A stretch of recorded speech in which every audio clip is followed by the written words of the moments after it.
ਵਾਹਿਗੁਰੂ जी का खालसा वाहिगुरू जी की फतेह। मैं ਤੁਹਾਡੀ ਹੋਸਟ ਨੀਲਮ ਕੌਰ ਤੇ ਮੈਂ ਟੀਵੀ 84 ਦੇ ਸਾਰੇ ਦਰਸ਼ਕਾਂ ਦਾ ਹਾਰਦਿਕ ਸਵਾਗਤ ਕਰਦੀ ਹਾਂ। ਪ੍ਰੋਗਰਾਮ ਸੱਚੋ ਸੱਚ ਵਿੱਚ ਪੰਥ ਦੀ ਮਾਨ ਸ਼ਖਸੀਅਤ ਡਾਕਟਰ ਅਮਰਜੀਤ ਸਿੰਘ ਜੀ ਮੇਰੇ ਨਾਲ ਬੈਠੇ ਹੋਏ ਨੇ। ਆਓ ਉਹਨਾਂ ਨਾਲ ਮਿਲ ਕੇ ਪ੍ਰੋਗਰਾਮ ਸ਼ੁਰੂ ਕਰੀਏ।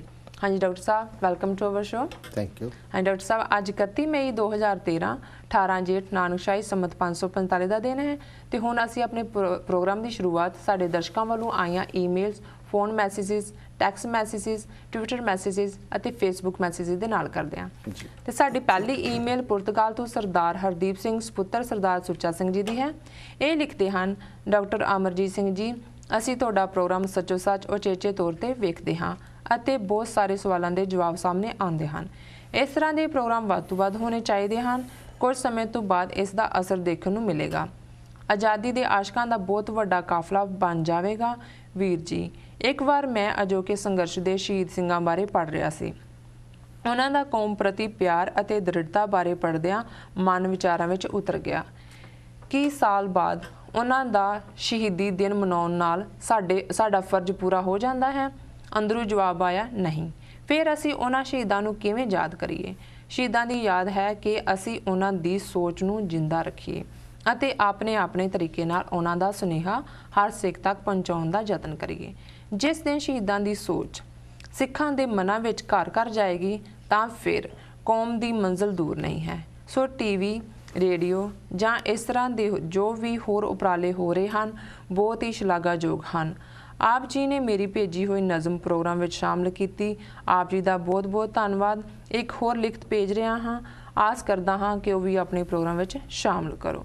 ਦੁਬਾਰਾ ਫਿਰ ਡਾਕਟਰ ਸਾਹਿਬ, ਤੁਹਾਨੂੰ ਆਪ ਜੀ ਦਾ ਸਾਥ ਦੇ ਰਹੀ ਭੈਣ ਜੀ, ਟੀਵੀ 84 ਅਤੇ ਸਮੂਹ ਦਰਸ਼ਕਾਂ ਨੂੰ ਵਾਹਿਗੁਰੂ ਜੀ ਕਾ ਖਾਲਸਾ ਵਾਹਿਗੁਰੂ ਜੀ ਕੀ ਫਤਿਹ। ਡਾਕਟਰ ਸਾਹਿਬ, ਕਿਹੜੀ ਆ ਲਿਖਤ?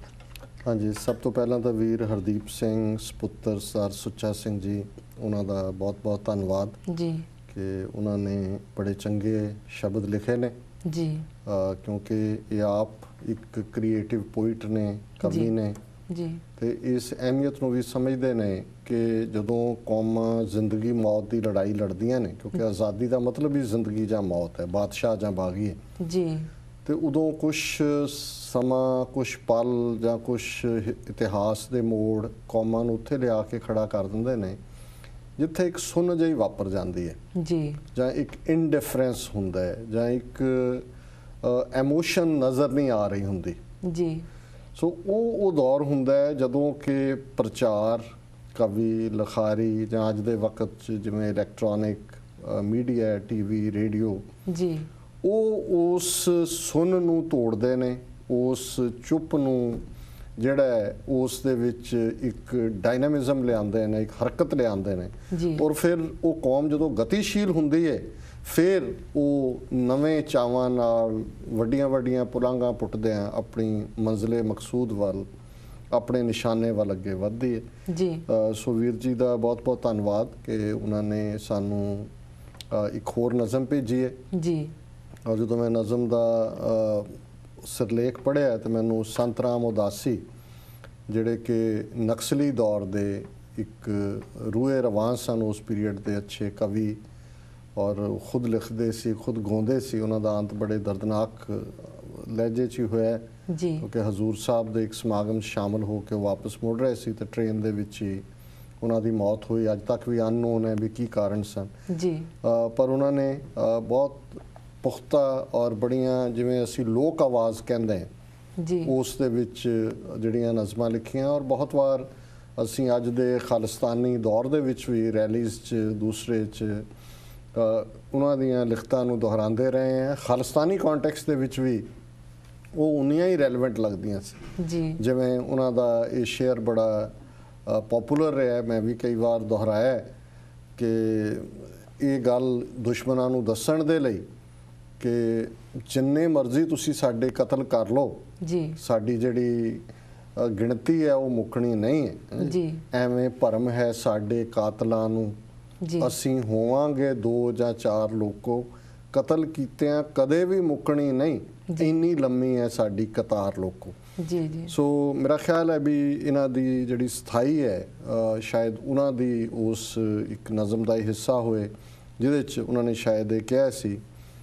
ਕਿ ਮੇਰੀ ਮੌਤ 'ਤੇ ਨਾ ਰੋਇਓ, ਸਾਡੀ ਸੋਚ ਨੂੰ ਬਚਾਇਓ, ਕੁਛ ਜਾਂ ਇਸ ਕਿਸਮ ਦੇ। ਪਰ ਇਹਨਾਂ ਨੇ ਪੂਰੇ ਉਹਨੂੰ ਖਾਲਸਾਈ ਰੰਗ ਦੇ ਵਿੱਚ ਜਿਹੜਾ, ਕਿਉਂਕਿ ਥਾਟ ਤਾਂ ਕਿਸੇ ਵੀ ਇੱਕ ਲਿਖਾਰੀ ਦਾ ਦੂਸਰੇ ਨੂੰ ਸਟਿਮੂਲੇਟ ਕਰਦਾ ਹੈ, ਇੱਕ ਕਵੀ ਦਾ ਦੂਸਰੇ ਨੂੰ ਕਰਦਾ ਹੈ ਆਈਡੀਆ ਓਰੀਜਨਲ। ਇੱਕ ਵਾਰ ਇੱਕ ਚੰਗੇ ਵੈਸਟਰਨ ਸਕਾਲਰ ਨਾਲ ਗੱਲ ਹੋ ਰਹੀ ਸੀ ਤੇ ਉਹਨਾਂ ਨੇ ਕਿਹਾ ਜੀ ਆਈਡੀਆ ਕੋਈ ਵੀ ਓਰੀਜਨਲ ਨਹੀਂ ਹੁੰਦਾ, ਆਈਡੀਆ ਤਾਂ ਤੁਰਦੇ ਨੇ, ਤੁਰਦੇ ਤੁਰਦੇ ਇੱਕ ਖਿੱਤੇ 'ਚ ਪਹੁੰਚੇ ਤੇ ਦੂਸਰਿਆਂ ਨੂੰ ਲੱਗਾ ਇਹ ਓਰੀਜਨਲ ਹੈ, ਲੇਕਿਨ ਆਈਡੀਆਜ਼ ਹਮੇਸ਼ਾ ਹੀ ਟਰੈਵਲ ਕਰਦੇ ਨੇ ਜੀ।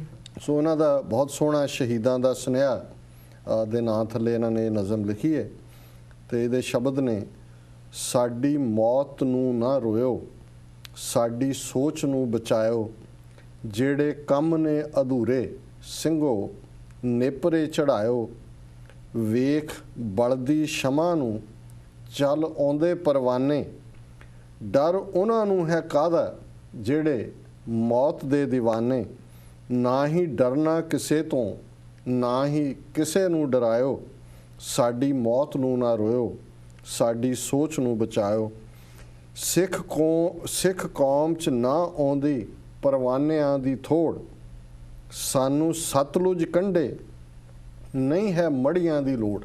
ਹੁਣ ਸਤਲੁਜ ਦਾ ਕੰਢਾ, ਸਭਰਾਵਾਂ ਦੀ ਜੰਗ, ਸਰਦਾਰ ਸ਼ਾਮ ਸਿੰਘ ਅਟਾਰੀ ਵਾਲੇ ਦੀ ਸ਼ਹਾਦਤ ਜੀ, ਸੋ ਉੱਥੇ ਸਾਡਾ ਰਾਜ ਗਵਾਚ ਜਾਂਦਾ। ਉਹ ਸਭਰਾਵਾਂ ਦਾ ਕੰਢਾ ਹੈ, ਸਤਲੁਜ ਦਾ ਕੰਢਾ ਹੈ, ਜਿੱਥੇ ਸਾਡਾ ਰਾਜ ਭਾਗ ਗਵਾਚਦਾ ਹੈ। ਅੰਗਰੇਜ਼ ਸਤਲੁਜ ਕ੍ਰਾਸ ਕਰਦੇ ਨੇ, ਲਾਹੌਰ ਆ ਜਾਂਦੇ ਨੇ। ਸੋ ਉਹਨਾਂ ਨੇ ਇਸ ਨੂੰ ਇੱਕ ਅਲੰਕਾਰ ਦੇ ਤੌਰ ਤੇ ਵਰਤੇ ਜੀ।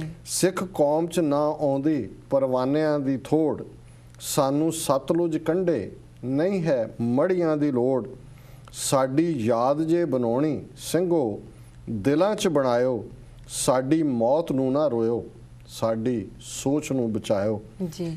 ਸਿੰਘ ਮੰਨਦੇ ਨਾ ਮੌਤ, ਸਿੰਘ ਮੰਨਦੇ ਨਾ ਮੌਤ, ਭਾਵੇਂ ਮਰ ਜਾਏ ਸਰੀਰ, ਉਹ ਤੇ ਜਿਉਂਦਾ ਮਰ ਜਾਂਦਾ ਜਿਹਦੀ ਮਰ ਜਾਏ ਜ਼ਮੀਰ, ਛੱਡੋ ਫਿਕਰ ਸਰੀਰਾਂ ਦਾ ਜ਼ਮੀਰਾਂ ਨੂੰ ਬਚਾਇਓ, ਸਾਡੀ ਮੌਤ ਨੂੰ ਨਾ ਰੋਇਓ, ਸਾਡੀ ਸੋਚ ਨੂੰ ਬਚਾਇਓ, ਸਾਡੇ ਮਨਾਂ ਵਿੱਚ ਚਾਹ ਖਾਹਿਸ਼ ਇੱਕੋ ਇੱਕ ਸਾਡੀ, ਚੁੱਪ ਬੈਠਿਓ ਨਾ ਜਦੋਂ ਤੱਕ ਲੈਂਦੇ ਨਾ ਆਜ਼ਾਦੀ, ਸਾਡੀ ਮੜੀਆਂ ਤੇ ਝੰਡਾ ਸਿੱਖ ਰਾਜ ਦਾ ਚਲਾਇਓ, ਸਾਡੀ ਮੌਤ ਤੇ ਨਾ ਰੋਇਓ, ਸਾਡੀ ਸੋਚ ਨੂੰ ਬਚਾਇਓ, ਗੁੰਡਾ ਰਾਜ ਨਾ ਕੋਈ ਸੁਣਦਾ, ਦਲੀਲ ਨਾ ਅਪੀਲ, ਸਿੰਘੋ ਕਿੰਨਾ ਚਿਰ ਹੋਰ ਤੁਸੀਂ ਹੋਵੋਗੇ ਜ਼ਲੀਲ, ਕਿਵੇਂ ਲੈਣੀ ਹੈ ਆਜ਼ਾਦੀ, ਰਲ ਯੋਜਨਾ ਬਣਾਇਓ, ਸਾਡੀ ਮੌਤ ਨੂੰ ਨਾ ਰੋਇਓ,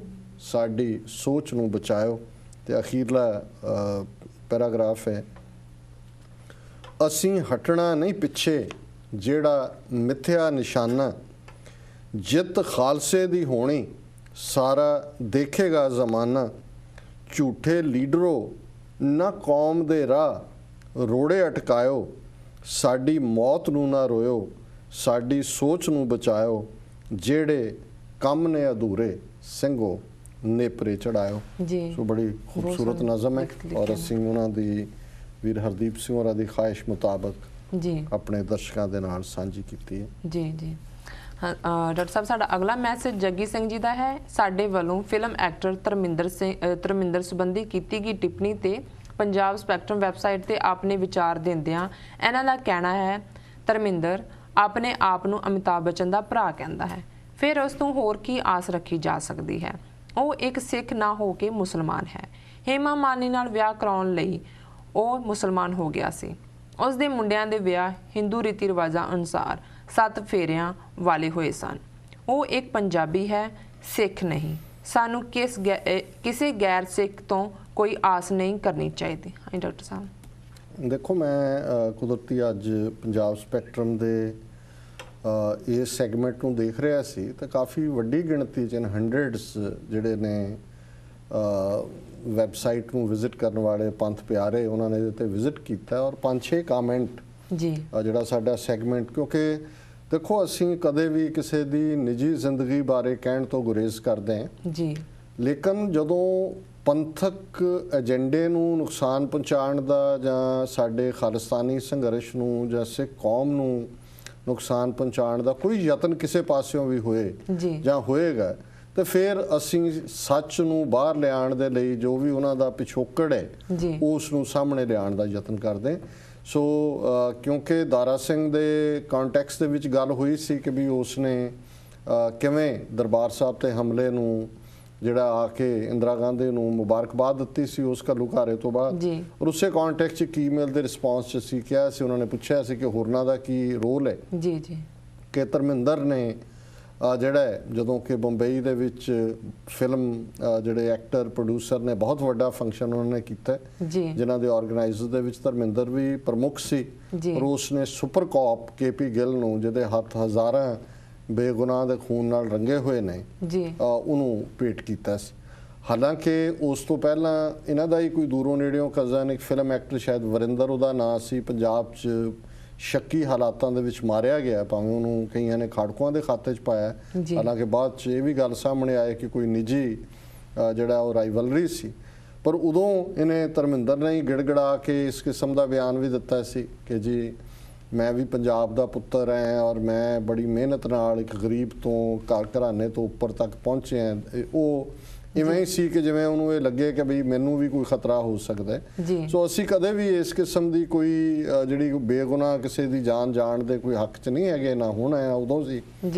ਲੇਕਿਨ ਇਹਦੇ ਬਾਵਜੂਦ ਜੇ KP ਗਿੱਲ ਵਰਗੇ ਦੇ ਨਾਲ, ਔਰ ਇਹ ਜਿਹੜੀ ਜਾਣਕਾਰੀ ਹੁਣ ਦੇ ਰਹੇ ਨੇ ਬਾਕੀਆਂ ਨੇ ਵੀ, ਸਰੋਤਿਆਂ ਨੇ, ਦਰਸ਼ਕਾਂ ਨੇ ਦਿੱਤੀ ਹੈ, ਜੇ ਇਹ ਵੀ ਕਹੋ ਕਿ ਜੀ ਉਹ ਮੁਸਲਮਾਨ ਹੋ ਗਿਆ ਸੀ, ਉਹ ਮੁਸਲਮਾਨ ਵੀ ਨਹੀਂ ਹੋਇਆ, ਕਿਉਂਕਿ ਉਹ ਤਾਂ ਆਲਰੇਡੀ ਵਿਆਹਿਆ ਸੀ, ਬੱਚੇ ਸੀ, ਹੇਮਾ ਮਾਲਿਨੀ ਨਾਲ ਵਿਆਹ ਕਰਵਾਉਣਾ ਚਾਹੁੰਦਾ ਸੀ। ਜਿਹੜਾ ਹਿੰਦੂ ਮੈਰਿਜ ਐਕਟ ਹੈ ਉੱਥੋਂ ਦਾ ਅਲਾਉ ਨਹੀਂ ਕਰਦਾ।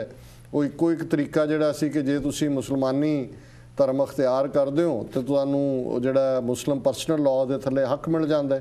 ਸੋ ਉਹ ਸਿਰਫ ਆਪਣੇ ਉਸ ਪਾਰਟ ਦੇ ਲਈ ਹੀ ਮੁਸਲਮਾਨ ਹੋਇਆ ਸੀ, ਅਦਰਵਾਈਜ਼ ਸੱਚਾ ਸੁੱਚਾ ਬੰਦਾ ਕਿਸੇ ਵੀ ਧਰਮ ਦਾ ਹੋਏ ਉਹ ਨਹੀਂ ਫਰਕ ਪੈਂਦਾ। ਪਰ ਇਹ ਜਿਹੜੀ ਕਨਵਰਸ਼ਨ ਸੀ ਇਸਲਾਮ ਦੇ ਵਿੱਚ, ਉਹ ਵੀ ਫਰਾਡ ਸੀ, ਉਹ ਵੀ ਇੱਕ ਆਪਣੀ ਜਿਹੜੀ ਹੈ ਇੱਕ ਡਿਜ਼ਾਇਰ ਦੀ ਪੂਰਤੀ ਦੇ ਲਈ ਸੀਗੀ। ਬਾਕੀ ਮੁੰਡੇ ਹਿੰਦੂ ਫੇਰਿਆਂ ਨਾਲ ਵਿਆਹੇ ਕਿ ਨਿਕਾਹ ਹੋਇਆ ਕਿ ਇਹ ਕੋਈ ਬਹੁਤਾ ਫਰਕ ਨਹੀਂ ਪੈਂਦਾ ਹੈ, ਕਿਉਂਕਿ ਜਿਹੜੇ ਲਾਈਨ 'ਚੋਂ ਹੀ ਨਿਕਲ ਗਏ। ਔਰ ਉਹਨਾਂ ਨੇ ਜਿਹੜਾ ਇਸ ਗੱਲ ਨੂੰ ਠੀਕ ਕਿਹਾ ਵੀਰ ਜੱਗੀ ਸਿੰਘ ਹੋਰਾਂ ਨੇ ਕਿ ਸਾਨੂੰ ਇਹਨਾਂ ਤੋਂ ਕੀ ਆਸ ਕਰਨ ਦੀ ਲੋੜ ਹੈ ਜਾਂ ਇਹਨਾਂ ਤੇ ਕੀ ਕਰਨ ਦਾ, ਪਰ ਇਹਨਾਂ ਨੂੰ ਅਸੀਂ ਐਕਸਪੋਜ਼ ਜ਼ਰੂਰ ਕਰੀਏ, ਜਿਹੜਾ ਅਸੀਂ ਕਰਨ ਦਾ ਯਤਨ ਕੀਤਾ। ਔਰ ਬਹੁਤ ਸਾਰੇ ਦਰਸ਼ਕਾਂ ਨੇ ਹੋਰ ਵੀ ਜਾਣਕਾਰੀ ਦੇ ਤੇ ਪ੍ਰੋਵਾਈਡ ਕੀਤੀ। ਜੀ ਡਾਕਟਰ ਸਾਹਿਬ, ਇੱਥੇ ਲੈਣੇ ਇੱਕ ਛੋਟਾ ਜਿਹਾ ਬ੍ਰੇਕ।